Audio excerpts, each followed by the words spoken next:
صرف نور ہی نور ہے۔ اور نور کا میں آپ کو بتاتا ہوں ایسا کیسے ہو سکتا ہے۔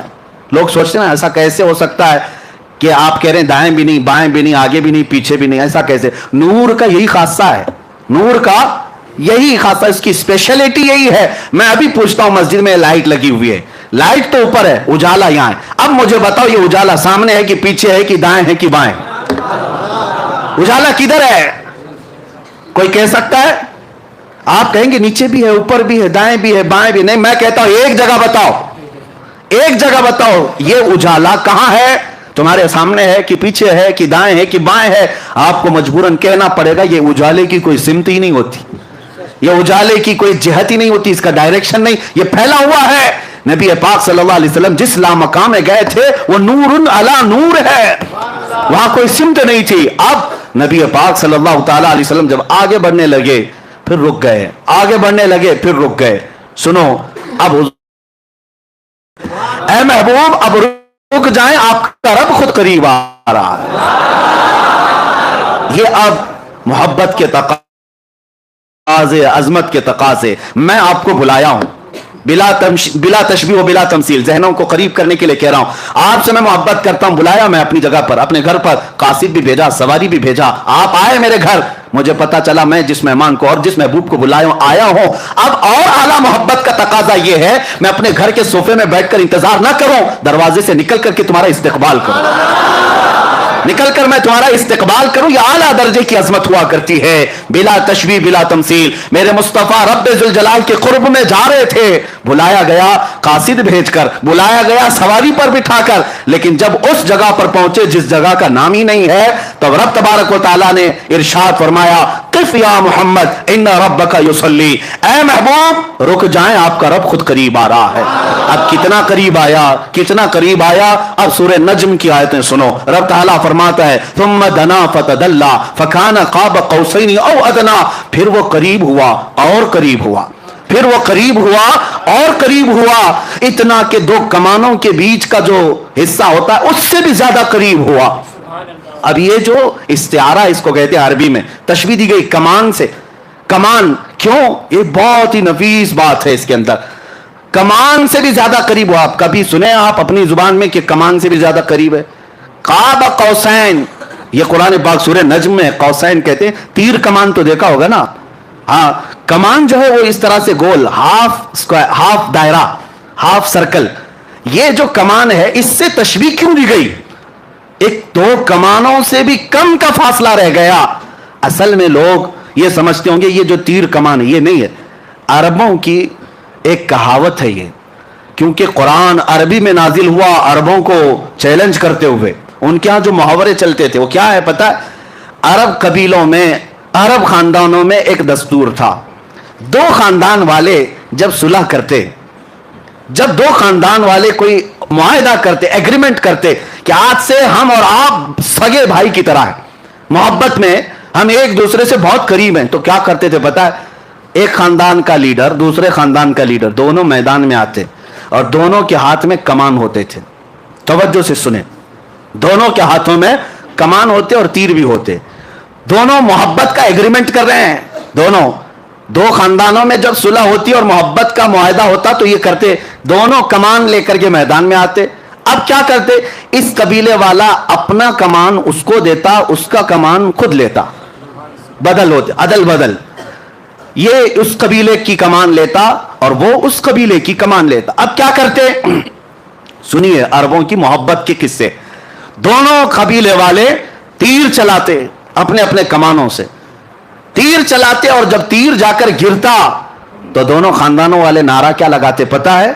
کہ تمہارا چلایا ہوا تیر ہمارا ہے، ہمارا چلایا ہوا تیر تمہارا ہے۔ یہ محبت کے لیے یہ طریقہ ہوتا تھا، قوسین اس کو کہتے، دو کمانوں کو، کہ جب بہت زیادہ قریب ہو جائیں تو میرا تیر تم چلاؤ، تمہارا تیر میں چلاؤں، لیکن بات یہ ہوگی سب میں کہ میرا چلایا ہوا تمہارا سمجھا جائے گا، تمہارا چلایا ہوا میرا سمجھا جائے گا۔ یہ عربوں میں قریب ہونے کو مثال دی جاتی، بلا تشبیہ و بلا تمثیل۔ رب ذوالجلال نے قریب بلا کر کے یہ ارشاد فرمایا، وہ عربوں میں قوسین بدل کر کے قریب ہونے کی بات کرتے ہیں، میرا محبوب تو اس سے بھی زیادہ قریب ہوا۔ اور اسی کو اعلیٰ حضرت اپنے قصیدے میں فرماتے ہیں، میں تو مالک ہی کہوں گا کہ ہو مالک کے حبیب۔ میں تو مالک ہی کہوں گا کہ ہو مالک کے حبیب، یعنی محبوب و محب میں نہیں میرا تیرا، محبوب و محب میں نہیں میرا تیرا، جو کام خدا کا ہے وہ کام میرے رسول کا ہے۔ اور قرآن میں بھی ہے جو رسول نے فرمایا، اللہ فرماتا ہے یہ میرا کام ہے۔ تو یہ قرب کے لیے کہا گیا، اتنا قریب میرے آقا تشریف لے گئے۔ اب میں آپ کو بتاتا ہوں اس کے بعد کیا ہوا۔ اس کے بعد کیا ہوا، وہاں پر رب ذوالجلال کو محبوب رب نے، حضور پاک صلی اللہ تعالی علیہ وسلم نے اپنے ظاہری آنکھوں سے دیکھا، صرف تجلی کو نہیں پوری ذات الہی کو دیکھا۔ اب یہاں پر جو اعتراض ہے قرآن پاک میں لا تدرکہ الابصار، اس کو کوئی آنکھ دیکھ نہیں سکتی، اس کو کوئی آنکھ دیکھ نہیں سکتی۔ یہ آیت پڑھ کر کے بعض لوگ یہ کہتے ہیں یہ ہو ہی نہیں سکتا، حضور کیسے دیکھ سکتے ہیں؟ لیکن میں ان سے کہتا ہوں اس آیت میں اللہ نے یہ نہیں فرمایا کہ میں عطا کروں تو بھی نہیں دیکھ سکتا، یہ تو نہیں فرمایا۔ کوئی آنکھ نہیں دیکھ سکتی یقین ہے، لیکن وہ خود کسی کو طاقت دے دے تو ممکن ہے، ممکن ہے مولا کریم۔ اب میں آپ کو اسی بحث کی طرف لے جاؤں گا، پہلے اس معراج کے واقعے کو کمپلیٹ کرتے ہیں کیونکہ یہ ہمارا دستور ہے، پورا آپ سن لیں۔ قریب اتنا ہوئے، اب اس کے بعد کتنی دیر رہے، کیا باتیں ہوئی، یہ محبوب و محب کے راز ہیں۔ فَأَوْحَى إِلَىٰ عَبْدِهِ مَا أَوْحَى، قرآن میں یہ ہے کہ اللہ نے اپنے حبیب پر وحی کی جو وحی کی، خود رب تعالیٰ نہیں بتایا۔ قرآن میں ہر چیز بتائی گئی ہے، لیکن وہاں اپنے حبیب کو کیا باتیں کی، اللہ فرماتا ہے فَأَوْحَى إِلَىٰ عَبْدِهِ مَا أَوْحَى، اپنے بندے خاص سے جو باتیں کرنی تھی کر لیا، رب ہو گئی باتیں۔ اب اس کے بعد رسول پاک صلی اللہ علیہ وسلم ارشاد فرماتے ہیں اللہ عز و جل نے اپنے دست قدرت کو میرے سینے پر رکھا، جس کی ٹھنڈک میں نے اپنے دل میں محسوس کی، اور اس کے بعد میں نے زمین و آسمان کی ہر چھپی ہوئی چیز کو دیکھ لیا، ہر شے میرے سامنے عیاں ہو گئی۔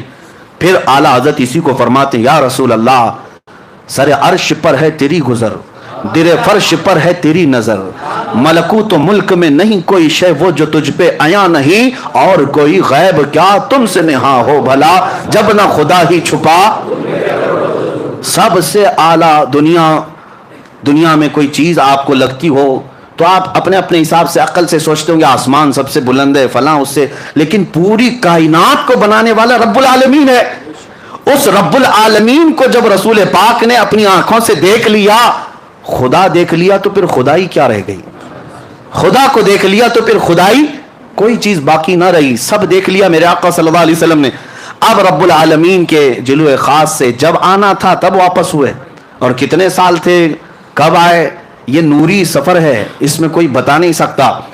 واپس جب میرے آقا صلی اللہ تعالیٰ علیہ وسلم تشریف لائے تو آپ کو پتا ہے چھٹے آسمان پر حضرت موسیٰ علیہ السلام سے ملاقات ہوئی۔ اب یہاں پر بھی دیکھیں مہمان کے تقاضے کیا کیا ہوتے ہیں۔ پھر میں آتا ہوں ہماری زندگیوں کے معاملہ، پھر میں یہی کہوں گا بلا تشبیہ و بلا تمثیل، آپ سے محبت کرتا ہوں، بلانا چاہتا ہوں، قاصد بھیجا، سواری بھیجا، آپ آئے، گھر سے نکل کر کے میں آیا، استقبال کیا، آپ آ بھی گئے، بیٹھ بھی گئے، محبت کی باتیں بھی ہوئی، جانے لگے۔ محبت کا ایک اور عظیم اخلاقی اعتبار سے عظمت کی ایک نشانی یہ بھی ہے کہ جب محبوب جا رہا ہو تو خالی ہاتھ نہ جائے، مہمان جا رہا ہو تو خالی ہاتھ نہ جائے، محبوب آئے ہو عرش تک، محبوب آئے ہو معراج میں، جا رہے ہو تو تحفہ لے کر جاؤ۔ تحفہ، اب تحفہ کیا دینا چاہیے؟ میں تو یہی محسوس کروں گا بلا تشبیہ و بلا تمثیل، میں آپ کے مزاج کو دیکھ کر تحفہ دیتا ہوں۔ آپ آئے ہیں، آپ عطر پسند کرتے ہیں، عطر لے کے جائیے، آپ کو کپڑے پسند ہیں، کپڑے لے کر کے جائیے، آپ کو تسبیح پسند ہے، آپ وہ لے کر جائیں۔ ہر ایک آدمی پہلے پوچھ لیتا ہے کہ فلاں کو کیا پسند ہے۔ آپ اپنے گھر میں آنے کے وقت کئی لوگ پوچھتے ہیں کیا میٹھا پسند کرتے ہیں، کیا کھانا پسند کرتے ہیں، یعنی دستور زندگی کا یہ ہے آنے والے کی پسند کی جاتی ہے، اور وہی چیز کھلائی بھی جاتی، وہی چیز دی بھی جاتی۔ لیکن کمال ہے جب رسول پاک صلی اللہ تعالیٰ علیہ وسلم کو رب تعالیٰ تحفہ دے رہا ہے تو رسول پاک کی یقیناً پسند کے مطابق ہی دیا گیا ہوگا، پسند کے مطابق ہی دیا گیا ہوگا۔ اب یہاں سے پتہ چلتا ہے میرے آقا کا کمال، رسول پاک صلی اللہ تعالیٰ علیہ وسلم کو سب سے زیادہ کوئی چیز پسند تھی تو ہم غریب امتی پسند تھے، حضور کی یہی کی پسند ہے، امتی امتی۔ اسی لیے رب ذوالجلال نے تحفہ بھی کیا دیا، محبوب یہ آپ کی امت کے لیے ہے، یہ آپ کی امت کے لیے ہے، آپ لے جائیں۔ نبی پاک صلی اللہ تعالیٰ علیہ وسلم کو تحفہ ان کی سب سے عزیز چیز دی گئی. اسی لیے میرے آقا نے فرمایا جعلت قرۃ عینی فی الصلاۃ, نماز میں میری آنکھوں کی ٹھنڈک ہے. دیکھو تحفہ بھی وہی دیا گیا جو رسول کو سب سے زیادہ پسند تھا, اور لے کر کے تشریف لائے. تو ابھی جو آپ سن بھی رہے تھے اور اس سے قبل سنے بھی ہوں گے, موسیٰ علیہ السلام ملاقات کیے, 50 نمازیں تھیں. کہا کہ آپ کی امت اتنی نہیں پڑے گی, کم کرا کر لائیں. حضور صلی اللہ تعالیٰ علیہ وسلم واپس تشریف لے گئے, 5 کم کرائے. یہ بار بار آتے تھے, بار بار جاتے تھے, 5 کم ہوتی تھی. 9 بار حضور گئے, 9 بار حضور پاک گئے, اور 9ویں بار جب واپس تشریف لائے 5 بچی رہ گئی. حضرت موسیٰ علیہ السلام اس وقت بھی کہہ رہے تھے کہ اور کم کرا لی تھی. حضور صلی اللہ تعالیٰ علیہ وسلم نے ارشاد فرمایا اب مجھے حیا آتی ہے میرے رب کے پاس اور کم کرانے کے. لیکن اللہ رب العزت نے اپنے محبوب سے فرمایا جاؤ محبوب, آپ اپنی امت کو یہ 5 دے دیں, لیکن اللہ ثواب 50 کا ہی عطا کرے گا. 5 پڑھو گے لیکن ثواب 50 کا ہی دیا جائے گا, اس میں کوئی کٹوتی نہیں کی گئی ثواب میں. اب یہاں پر بات یہ ہے کہ ایک ہی بار کیوں نہیں کم کر دیے, ڈائریکٹ 45 کم کر دیتے, ڈائریکٹ ایک ساتھ کم کرتے یا 2 بار میں کم کرتے. اب سنیے, آپ کو وہ واقعہ معلوم ہونا چاہیے کہ موسیٰ علیہ السلام نے اپنے زمانے میں ایک مرتبہ اللہ کریم کی بارگاہ میں یہ عرض کیا تھا ربی ارینی, اے اللہ تو مجھے اپنا دیدار کرا دے. اور وہ ایک بار نہیں بار بار کہتے تھے اے اللہ تو اپنے جلوے دکھا, اے اللہ تو اپنے جلوے دکھا, اے اللہ تو اپنے جلوے دکھا. رب تبارک و تعالیٰ کی بارگاہ میں بار بار اصرار کر رہے تھے.